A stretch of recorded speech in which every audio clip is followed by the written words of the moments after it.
ನಿಮ್ಮ ಒಡವೆ, ಹಣ, ಧನ, ಕನಕ, ಪ್ರೀತಿ, ಗೌರವ ಎಲ್ಲ ನಾಶ ಮಾಡಿರ್ತಕ್ಕಂಥವ್ರಾಗಿದ್ದರೆ ಅಂಥವರಿಂದ ನೀವು ಬಚಾವಾಗಲು, ಅಂಥವರು ಇಂಥದ್ದನ್ನು ಮಾಡಿದ್ವಿ ಕೊರಗಬೇಕು ಅನ್ನುವಂಥದ್ದಾದರೆ, ಅಂಥವ್ರಿಗೊಂದು ಪಾಠ ಕಲಿಸ್ಬೇಕು ಅನ್ನೋದಾದರೆ, ವ್ಯಕ್ತಿ ಅಭಿವೃದ್ಧಿಗೆ ಒಂದು ಸ್ತ್ರೀಯ ಹಿಂದೆ ಇರ್ತಾರೆ ಅನ್ನುವಂತಹ ಗಾದೆ ಇದೆ. ಹಾಗೆ ಒಂದು ಸ್ತ್ರೀಯ ಅಭಿವೃದ್ಧಿಗೆ ಒಂದು ಪುರುಷ ಹಿಂದೆ ಇರ್ತಾನೆ ಅನ್ನುವಂಥದ್ದು. ನೀವು ಅತಿಯಾದ ಮೋಸ ಅಥವಾ ದ್ರೋಹಕ್ಕೆ ನೀವು ಒಳಗಾಗಿದ್ದರೆ ವೀಕ್ಷಕರೇ, ಬಹಳ ಆತ್ಮೀಯ ಅಥವಾ ಬಹಳ ದಿನಗಳಿಂದ ವಿಶ್ವಾಸ 8 ವರ್ಷ, 10 ವರ್ಷ, 15 ವರ್ಷದಿಂದನೂ ನಮಸ್ತೆ ವೀಕ್ಷಕರೇ, ನಾನು ನಿಮ್ಮ ಮೈಸೂರಿನ ಶ್ರೀನಿವಾಸನ್. ವೀಕ್ಷಕರೇ, ಇವತ್ತಿನ ದಿನ ಸಾಮಾನ್ಯವಾಗಿ ತುಂಬ ಜನಸಂಖ್ಯೆ ಬೆಳೀತಾ ಇದೆ, ತಂತ್ರಜ್ಞಾನ ಬೆಳೀತಾ ಇದೆ, ಪರಸ್ಪರ ಜೀವನದಲ್ಲಿ ಅಭಿವೃದ್ಧಿ ಆಗಬೇಕು, ಒಂದಲ್ಲ ಒಂದು ವಿಧದಲ್ಲಿ ಡೆವಲಪ್ ಆಗಬೇಕು ಅನ್ನುವಂಥದ್ದು ಎಲ್ಲರ ಮನಸ್ಸಲ್ಲಿ ಇರುವಂಥದ್ದು ಸಹಜವಾದಂತಹ ಗುಣ. ಇಲ್ಲಿ ನಾನು ಇವತ್ತಿನ ದಿನ ಮಾತಾಡ್ತಾ ಇರತಕ್ಕಂಥದ್ದು ತುಂಬ ದ್ರೋಹಕ್ಕೆ ಒಳಗಾದಂಥವರು. ಇವತ್ತು ತುಂಬ ಅಂದರೆ ತುಂಬ ಪರರನ್ನು, ಒಂದು ಆತ್ಮೀಯರನ್ನ, ಸ್ನೇಹಿತ, ಅಣ್ಣ, ತಮ್ಮ ಅಥವಾ ಇಂಥವರಿಂದ ನನಗೊಂದು ಒಳ್ಳೆಯದಾಗ್ತದೆ, ಈಕೆ ನನ್ನ ಜೀವನದ ಒಂದು ಬೆಳಕು, ಅಥವಾ ಈಕೆಯಿಂದ ನನ್ನ ಜೀವನದಲ್ಲಿ ನಾನು ಅಭಿವೃದ್ಧಿ ಆಗಬಲ್ಲೆ, ಇಂಥವರಿಂದ ನನಗೊಂದು ಯಶಸ್ಸಿದೆ ಅನ್ನುವಂತಹ ಒಂದಷ್ಟು ಆಶಾಭಾವನೆಗಳು. ನೋಡಿ, ಇವತ್ತು ಸಾಮಾನ್ಯವಾಗಿ ಏನನ್ಬೋದು, ಒಂಥರ AI ಯುಗ ಅಂತ ಹೇಳ್ಬೋದು. ಒಂದು ಇಮ್ಯಾಜಿನ್ ಮಾಡಿದ್ರೆ ಎಲ್ಲವೂ ಪ್ರಪಂಚದಲ್ಲಿ ಬಂದ್ಬಿಡುತ್ತೆ. ಮುಖ್ಯವಾಗಿ ಇವತ್ತು ಧನ ಕನಕಗಳು ಸಂಪಾದನೆಯೂ ಹಾಗೆ ಆಗ್ತಾಯಿದೆ, ಅಷ್ಟೇ ಅಭಿಚಾರಿಕೆಗಳು ಕೂಡ ಆಗ್ತಾಯಿದೆ. ಹಾಗಾದರೆ ಇವತ್ತು ನಮ್ಮ ಮನಸ್ಸಿನ ಭಾವನೆಗಳನ್ನು ಯಾರೊಟ್ಟಿಗೆ ಹೇಳ್ಕೋಬೇಕು? ಇವತ್ತು ಭಾವನೆಗಳಿಗೆ ಬೆಲೆ ಕೊಡುವಂತಹ ವ್ಯಕ್ತಿಗಳೇ ಯಾರು? ಅಂತಹ ವ್ಯಕ್ತಿಗಳೊಟ್ಟಿಗೆ ನಾವು ನಮ್ಮ ಭಾವನೆಗಳನ್ನು ಯಾವ ವಿಭಿನ್ನತೆಯಲ್ಲಿ ನಾವು ಅವ್ರ ಹತ್ರ ಹೇಳಬೇಕು? ಅದನ್ನು ಅವರು ಅಷ್ಟೇ ಗೌರವಯುತವಾಗಿ ಇಟ್ಕೊಳ್ತಾರ? ಇದಿಷ್ಟು ಪ್ರಶ್ನೆಗಳು ಬರ್ತದೆ. ನೋಡಿ, ಯಾವಾಗ ನಿಮ್ಮ ಭಾವನೆಗಳಿಗೆ ಬೆಲೆ ಕೊಟ್ಟು ಗೌರವಯುತವಾಗಿ ಗೌಪ್ಯವಾಗಿ ಇಟ್ಟು ನಿಮ್ಮೊಟ್ಟಿಗೆ ವಿಶ್ವಾಸವಾಗಿರ್ತಾನೋ ಅವನು ನಿಜವಾಗಿಯೂ ಶ್ರೇಷ್ಠ ವ್ಯಕ್ತಿ ಆಗ್ತಾನೆ. ಅದು ಬಿಟ್ಟು ನಿಮ್ಮ ಭಾವನೆಗಳನ್ನು ನಿಮ್ಮೊಟ್ಟಿಗೆ ಇದ್ದು ನಿಮ್ಮ ಎಲ್ಲ ಥರದ ಆಗು ಹೋಗುಗಳನ್ನು ತಿಳ್ಕೊಂಡು, ನಿಮ್ಮ ಪ್ಲಸ್ಸು ಮೈನಸ್ ಎಲ್ಲವನ್ನು ತಿಳ್ಕೊಂಡು, ನಿಮ್ಮ ಭಾವನೆಗಳನ್ನು ಅರ್ಥ ಮಾಡಿಕೊಳ್ಳದೆ ನಿಮ್ಮ ಎಲ್ಲ ಗೌಪ್ಯ ಮಾಹಿತಿಗಳನ್ನು ಕುಂತಲ್ಲಿ ನಿಂತಲ್ಲಿ ನಿಮ್ಮ ಸಂಬಂಧಿಕರಲ್ಲಿ 4 ಜನರಲ್ಲಿ ಎಲ್ಲ ರೀತಿಯಿಂದ ಹೇಳಿ ನಿಮಗೆ ಒಂದು ರೀತಿಯಲ್ಲಿ ಅವಮಾನ ಅಥವಾ ಮುಜುಗರಕ್ಕೆ ಒಳಪಡಿಸುವಂತಹ ವ್ಯವಸ್ಥೆಯಲ್ಲಿದ್ದಂತಹ ದ್ರೋಹಿಗಳಿಗೆ, ಇವತ್ತು ಆ ರೀತಿ ಮಾಡುವಂಥವರನ್ನೇ ನಾವು ದ್ರೋಹಿಗಳು ಅಂತ ಹೇಳ್ತಕ್ಕಂಥದ್ದು. ನೋಡಿ, ಈ ರೀತಿ ಇವತ್ತು ಸಮಾಜದಲ್ಲಿ ಎಷ್ಟೋ ಜನಗಳಿಗೆ ಆಗಿರ್ತಕ್ಕಂತಹ ನಿದರ್ಶನಗಳು ನಮ್ಮ ಬಳಿ ಇದೆ. ನೋಡಿ, ಕೆಲವೊಂದು ಬಾರಿ ಏನಾಗ್ತದೆ, ಇವತ್ತು ಯಾವುದೋ ಒಂದು ವ್ಯವಹಾರ, ಈ ವ್ಯವಹಾರದಲ್ಲಿ ನಾನು ಹೀಗೆ ಮಾಡಿದ್ದೀನಿ, ಸೊ ಇದರಿಂದ ಒಂದಷ್ಟು ಅನುಕೂಲ ಆಗ್ತದೆ ಅನ್ನುವಂಥದ್ದು ಒಂದು ಪ್ರೇಮದಿಂದನೋ ಒಂದು ಸ್ನೇಹಿತನ ಬಳಿ ಹೇಳ್ದ ಅಂದರೆ, ಆ ಸ್ನೇಹಿತ ಅದನ್ನು ನಾನಾ ವಿಧದಲ್ಲಿ ಪರಿಕಲ್ಪನೆ ಕಟ್ಟಿ ಆಗುವುದು ಆಗದೇ ಇರುವ ರೀತಿಯಲ್ಲಿ ಮಾಡಿರತಕ್ಕಂಥದ್ದು ಉಂಟು. ಅಥವಾ ಆ ಒಂದು ವಿಚಾರನ ಎನ್ಕೇಸ್ಟ್ ಮಾಡಿಕೊಂಡು ಅವನು ಲಾಭ ಮಾಡಿಕೊಂಡಿರೋದು ಉಂಟು. ಮಾಡಿದ್ದು ಶ್ರಮ ಇವಂದು, ಲಾಭ ಅವನದು. ಇಲ್ಲಿ ಮುಖ್ಯವಾಗಿ ಏನು, ಶ್ರಮ ಅನ್ನೋದಕ್ಕಿಂತ ಹೆಚ್ಚಾಗಿ, ಮಾಡಿದಾನೆ ಅನ್ನೋದಕ್ಕಿಂತ ಹೆಚ್ಚಾಗಿ, ಅವನ ಅಭಿವೃದ್ಧಿ ಆದ ಅನ್ನೋದಕ್ಕಿಂತ ಹೆಚ್ಚಾಗಿ ಉದ್ದೇಶ ಇಷ್ಟೇ, ಇವನ ನಂಬಿಕೆಗೆ ಅವನು ಅರ್ಹನಲ್ಲ, ಇವನ ನಂಬಿಕೆ ಅವನು ದ್ರೋಹ ಮಾಡ್ದ ಅನ್ನುವಂಥದ್ದೇ ಉದ್ದೇಶ. ಜೊತೆಗೆ ನೋಡಿ, ಎಷ್ಟೋ ಬಾರಿ ನಾನು ಅಬ್ಸರ್ವ್ ಮಾಡಿದ್ದೀನಿ, ಕೆಲವೊಂದು ಬಾರಿಯಲ್ಲಿ ಕೆಲವು ಪುರುಷರು, ಯಾಕಂದರೆ ಒಂದು ವ್ಯಕ್ತಿ ಅಭಿವೃದ್ಧಿಗೆ ಒಂದು ಸ್ತ್ರೀಯ ಹಿಂದೆ ಇರ್ತಾರೆ ಅನ್ನುವಂತಹ ಗಾದೆ ಇದೆ. ಹಾಗೆ ಒಂದು ಸ್ತ್ರೀಯ ಅಭಿವೃದ್ಧಿಗೆ ಒಂದು ಪುರುಷ ಹಿಂದೆ ಇರ್ತಾನೆ ಅನ್ನುವಂಥದ್ದು. ಸೊ ಆ ಒಂದು ಸಕ್ಸಸ್ಗೆ ಅಂತಹ ವ್ಯವಸ್ಥೆಯಲ್ಲೂ ಕೂಡ ಎಷ್ಟೋ ಸ್ತ್ರೀಯರಿಂದ ನೊಂದು ಆಸ್ತಿ ಪಾಸ್ತಿ ಮನಸ್ಸನ್ನು ನಾಶ ಮಾಡಿಕೊಂಡು ಕಳ್ಕೊಂಡಿರ್ತಕ್ಕಂತಹ ಸ್ನೇಹಿತರನ್ನು ನಾನು ನೋಡಿದ್ದೀನಿ ಇವತ್ತಿನ ದಿನ. ಪ್ರೀತಿ, ಪ್ರೇಮ, ವಿಶ್ವಾಸ ಅಥವಾ ಏನೋ ಒಂದು ಒಂದು ಒಳ್ಳೆ ಮಾರ್ಗದರ್ಶನ ತೋರಿಸ್ತಾರೆ ಅಂತ ನಂಬಿ ಆ ಒಂದು ದ್ರೋಹಕ್ಕೆ ಗುರಿಯಾಗಿರ್ತಕ್ಕಂತಹ ಎಷ್ಟೋ ಜನಗಳಿದ್ದಾರೆ. ಸೊ ಅದು ಪುರುಷರು ಸಹ ಹೌದು, ಸ್ತ್ರೀಯರು ಸಹ ಹೌದು. ಸೊ ಕೆಲವೊಂದು ಬಾರಿ ಅವರ ವೃತ್ತಿಪರ ವ್ಯವಸ್ಥೆಯಲ್ಲಿದ್ದಾಗ ಕೂಡ ಏನೋ ಒಂದು ಟೀಮು, ಆ ಟೀಮಲ್ಲಿ ಪ್ರಾಪರಾಗಿ ವರ್ಕ್ ಮಾಡೋರೇ ಯಾರು, ಆ ವರ್ಕ್ ಮಾಡಿ ಆ ವರ್ಕ್ ಕ್ರೆಡಿಟ್ ತೊಗೊಂಡು ಬೆಳಿಬೇಕು ಅಂತ ಎಲ್ಲ ವ್ಯವಸ್ಥೆ ಮಾಡ್ಕೊಂಡಿರ್ತಾರೆ. ಬಟ್ ಆದರೆ ಏನೋ ಆತ್ಮೀಯತೆ ಒಟ್ಟಿಗೆ ವರ್ಕ್ ಮಾಡುವಂಥವನು ಅವನು ಯಾವತ್ತೂ ನಮಗೆ ಅನ್ಯಾಯ ಮಾಡಲಿಕ್ಕೆ ಸಾಧ್ಯ ಇಲ್ಲ.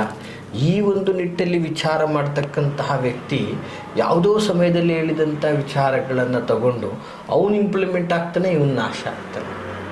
ಸೊ ಹೀಗೆ ಮತ್ತು ಕೆಲವೊಂದು ಕ್ಷೇತ್ರಗಳಲ್ಲಿ ರಾಜಕೀಯವಾಗಿ ಆಗ್ಬೋದು, ಒಂದು ಉದ್ಯೋಗ ಕ್ಷೇತ್ರದಲ್ಲಿ, ಸ್ವಯಂ ಉದ್ಯೋಗ ಕ್ಷೇತ್ರದಲ್ಲಿ ಆಗಿರ್ಬೋದು, ಅಥವಾ ವ್ಯಾಪಾರ ವ್ಯವಹಾರ ಸ್ಥಳಗಳಲ್ಲಿ ಆಗಿರ್ಬೋದು, ನೀವು ಮಾಡುವ ಸ್ಟ್ಯಾಟಿಸ್ಟಿಕ್ಸ್ ಅಥವಾ ನೀವು ಉಪಯೋಗಿಸುವಂತಹ ಯೋಜನೆಗಳು, ಇದರಿಂದ ನಾನು ಏನೋ ಹಿಂಗೆ ಮಾಡ್ತಾಯಿದ್ದೀನಿ ಅಂತ ಅದನ್ನು ಆತ್ಮೀಯರೊಟ್ಟಿಗೆ ನೀವು ವ್ಯವಹರಿಸಿದಾಗ ಅದನ್ನು ನಿಮಗೆ ಬೆನ್ತಟ್ಟಿ ಪ್ರೋತ್ಸಾಹ ಮಾಡಿ ನಿಮ್ಮ ಬೆಲ್ಲಿಗೆ ನಿಲ್ಲದೆ ನಿಮ್ಮೊಟ್ಟಿಗೆ ಇದ್ದು ನಿಮಗೆ ನೋವನ್ನು ಕೊಡುವಂಥವ್ರು. ಕೆಲವೊಂದು ಬಾರಿ ನೋಡಿ, ಎಷ್ಟೋ ಆತ್ಮೀಯತೆಯಿಂದ ಪಾರ್ಟ್ನರ್ಶಿಪ್ಪಲ್ಲಿ ಲಕ್ಷಾಂತರ ರೂಪಾಯಿ ಹೂಡಿಕೆಯನ್ನು ಮಾಡಿ ವ್ಯವಹಾರ ಮಾಡಿರ್ತಾರೆ. ಸೊ ಈ ವ್ಯವಹಾರಿಕೆಯಲ್ಲಿ ದುಡ್ಡು ಅನ್ನೋದಕ್ಕಿಂತ ಹೆಚ್ಚಾಗಿ ಅವರ ಬಾಂಡಿಂಗು, ನಂಬಿಕೆನೇ ಬಹಳ ದೊಡ್ಡದಾಗಿರ್ತದೆ. ಸೊ ಇಂತಹ ಸಮಯದಲ್ಲಿ ಏನಾಗಿರ್ತದೆ, ಕೆಲವೊಂದು ಸಮಯದಲ್ಲಿ ಕೆಲವೊಂದು ಜನಗಳ ಭಾವನೆಗಳು ಬದಲಾವಣೆಗಳಾಗಿ ಅವರ ಒಂದು ಸಂಬಂಧ ನಾಶ ಆಗಿ ಅವರಿಗೆ ದ್ರೋಹ, ಅವರು ಯಾವ ವ್ಯವಸ್ಥೆಯಲ್ಲಿದ್ದಂಥವ್ರು ಆ ದ್ರೋಹವನ್ನು ತಡಿಲಾರದೆ ತುಂಬ ಕೆಳಮಟ್ಟಕ್ಕೆ ಬರ್ತಾರೆ. ಮತ್ತು ಅದರಿಂದ ಹೊರಬರೋಕ್ಕಾಗದೆ ಇವತ್ತು ವೀಕ್ಷಕರೇ, ನೀವು ನಂಬ್ತಿರೋ ಬಿಡ್ತಿರೋ, ಎಷ್ಟೋ ಜನಗಳು ಸ್ವಯಂಭೂ ಅವರ ಒಂದು ಜೀವನ ನಾಶ ಮಾಡಿಕೊಂಡಿದ್ದಾರೆ. ಲೈಕ್ ಕೆಲವೊಂದಷ್ಟು ಅನಾಮಿಕವಾಗಿ ಸುಸೈಡ್ಗಳಾಗಿದೆ, ಅವರು ಆತ್ಮಹತ್ಯೆಗಳನ್ನು ಮಾಡಿಕೊಂಡಿದ್ದಾರೆ. ಎಷ್ಟೋ ಜನಗಳು ನೊಂದು ಮಾನಸಿಕ ಸ್ಟೆಬಿಲಿಟಿ ಇಲ್ಲದೆ ಎಷ್ಟೋ ಜನಗಳು ಕೊರಗಿರ್ತಕ್ಕಂಥದ್ದನ್ನು ಇವತ್ತು ನಾವು ನೋಡಿದ್ದೀವಿ. ಇವತ್ತು ಎಷ್ಟೋ ತಂದೆ ತಾಯಿಗಳು ನಮಗೆ ಕರೆ ಮಾಡ್ತಾರೆ, ಗುರುಗಳೇ ನಮ್ಮ ಮಗ ಈ ರೀತಿ ಒಂದು ವ್ಯವಸ್ಥಿತವಾದಂತಹ ಅದನ್ನೇ ನಂಬಿ ಅದೇ ಜೀವನ ಅಂದ್ಕೊಂಡ್ಬಿಟ್ಟಿದ್ದಾನೆ, ಸ್ನೇಹ ಸ್ನೇಹ ಸ್ನೇಹ ಅಂತ. ಮತ್ತು ಕೆಲವು ಜನ ನಮ್ಮ ಮಗಳು ಹೀಗೆ ಈ ರೀತಿಯಾಗಿ ಹೋಗ್ತಾ ಇದ್ದಾಳೆ ಅನ್ನುವಂಥದ್ದು. ಸೊ ಅಲ್ಲಿ ಅವ್ರಿಗೆ ಹಣ ವ್ಯವಸ್ಥೆ ಅನ್ನೋದಕ್ಕಿಂತ ಹೆಚ್ಚಾಗಿ, ಮನೆ ಗೌರವ ಅನ್ನೋದಕ್ಕಿಂತ ಹೆಚ್ಚಾಗಿ ಅಲ್ಲಿ ಅವ್ರಿಗೆ ನಂಬಿಕೆನೇ ಮುಖ್ಯವಾಗಿರ್ತದೆ.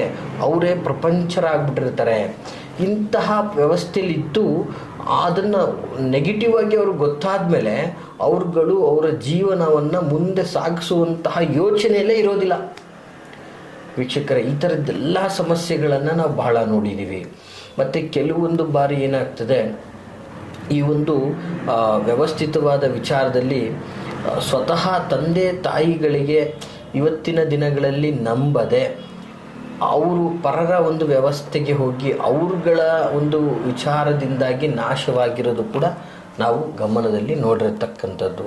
ಮತ್ತು ನೀವು ಅತಿಯಾದ ಮೋಸ ಅಥವಾ ದ್ರೋಹಕ್ಕೆ ನೀವು ಒಳಗಾಗಿದ್ದರೆ ವೀಕ್ಷಕರೇ, ಬಹಳ ಆತ್ಮೀಯ ಅಥವಾ ಬಹಳ ದಿನಗಳಿಂದ ವಿಶ್ವಾಸ, 8 ವರ್ಷ 10 ವರ್ಷ 15 ವರ್ಷದಿಂದನೂ ಸ್ವತಃ ಒಂದು ಸ್ನೇಹ, ಪ್ರೀತಿ, ವಿಶ್ವಾಸ, ಗಂಡ ಹೆಂಡತಿ, ತಂದೆ ಅಣ್ಣ ತಮ್ಮ ಮಗಳು ಬಣ್ಣ ಎಲ್ಲ ರೀತಿಯಿಂದನೂ ಕೂಡ ನೀವು ಒಂದು ವಿಶ್ವಾಸವಾಗಿ ಇದ್ದು ನಿಮ್ಮ ವಿಶ್ವಾಸಕ್ಕೆ ಘಾತುಕವಾದಂತಹ ಕಾರ್ಯಗಳಾಗಿ ನಿಮ್ಮ ಒಡವೆ, ಹಣ, ಧನ, ಕನಕ, ಪ್ರೀತಿ, ಗೌರವ ಎಲ್ಲ ನಾಶ ಮಾಡಿರ್ತಕ್ಕಂಥವ್ರಾಗಿದ್ದರೆ ಅಂಥವರಿಂದ ನೀವು ಬಚಾವಾಗಲು, ಅಂಥವರು ಇಂಥದ್ದನ್ನು ಮಾಡಿದ್ವಿ ಕೊರಗಬೇಕು ಅನ್ನುವಂಥದ್ದಾದರೆ, ಅಂಥವ್ರಿಗೊಂದು ಪಾಠ ಕಲಿಸ್ಬೇಕು ಅನ್ನೋದಾದರೆ, ಅಥವಾ ಅಂಥ ಒಂದು ವ್ಯವಸ್ಥೆಗೆ ನೀವು ಹೋಗಬಾರ್ದು ಅನ್ನುವಂಥದ್ದಾದರೆ, ನಿಮ್ಮ ಮನಸ್ಸು ಅಷ್ಟು ದುರ್ಬಲವಾಗಿದೆ ಅನ್ನುವಂಥದ್ದಾದರೆ ನೀವು ಈ ಒಂದು ತಂತ್ರವನ್ನು ಮಾಡಿ ವೀಕ್ಷಕರೇ. ಇದು ಬಹಳ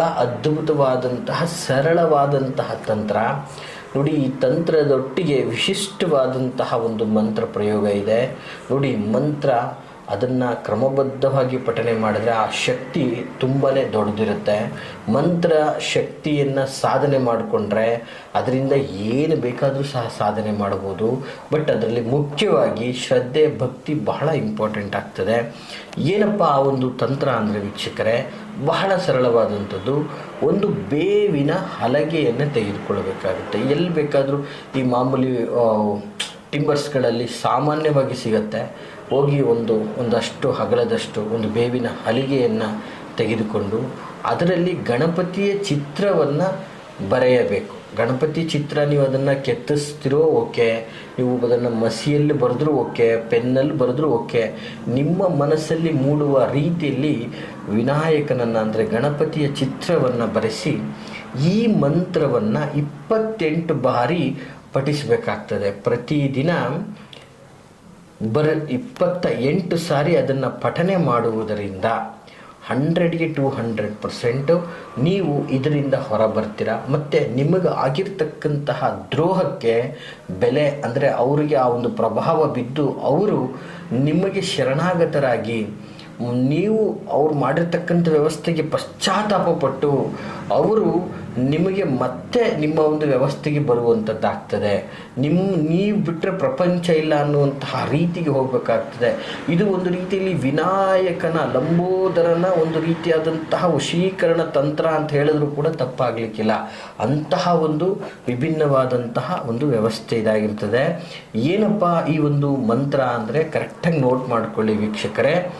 ಓಂ ಅಸ್ಥಿಮುಖಾಯ ಲಂಬೋದರಾಯ ಉಚ್ಚಿಷ್ಟಾಯ ಮಹಾತ್ಮನೆ ಕ್ರೂಂ ಪ್ರೀಂ ಹ್ರೀಂ ಉಚ್ಚಿಷ್ಟಾಯ ಸ್ವಾಹ ಅಂಥೇಳಿ ನೋಡಿ. ಮತ್ತೊಂದು ಸಲ ನಿಮಗೋಸ್ಕರ ಈ ಒಂದು ಮಂತ್ರ ಸ್ವರೂಪವನ್ನು ಹೇಳ್ತಾ ಇದ್ದೀನಿ, ಸರಿಯಾದ ರೀತಿಯಲ್ಲಿ ನೋಟ್ ಮಾಡ್ಕೊಳ್ಳಿ.